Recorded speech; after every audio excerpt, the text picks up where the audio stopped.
ભાવનગરના સિંહોરમાં ધીમી અને નબળી કામગીરી કરનારા કોન્ટ્રાક્ટરને નોટિસ ફટકારવામાં આવી છે। 51 કરોડ પ્રોજેક્ટની નબળી કામગીરીને લઈ આરકે પરમાર એજન્સીને નોટિસ ફટકારાઈ। સિંહોર નગરપાલિકાના ચીફ ઓફિસરે 2 નોટિસ ફટકારી। 15 દિવસમાં નોટિસનો જવાબ આપવાનો આદેશ કરાયો।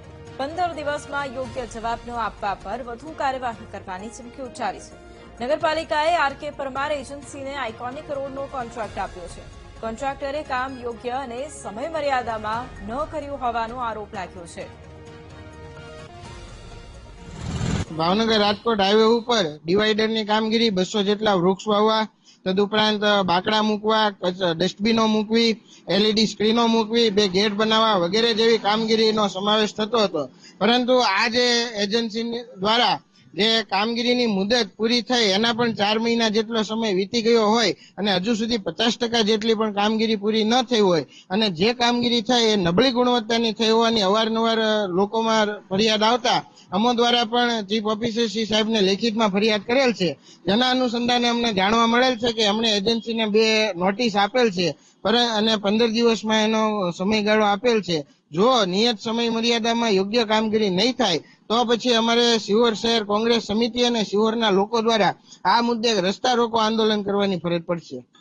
સરકારશ્રીની નિર્મળ ગુજરાત 2.0 યોજના અંતર્ગત શિહોર સડક પર મુખ્ય રસ્તા પર આઇકોનિક રોડની કામગીરી એક એજન્સીને આપવામાં આવી હતી।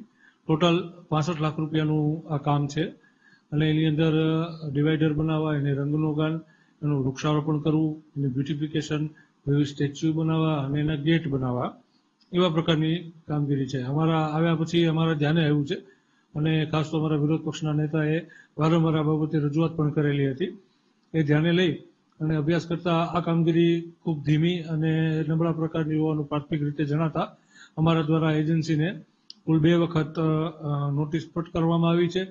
આ બાબતે અમોએ કડક વલણ લીધું છે અને એમને સમય મર્યાદામાં આ કામગીરી જો પૂર્ણ નહીં થાય તો પેનલ્ટી સહિતના જે અસરકારક ઇલાજો છે એના દ્વારા કામગીરી પૂરી કરવામાં આવશે।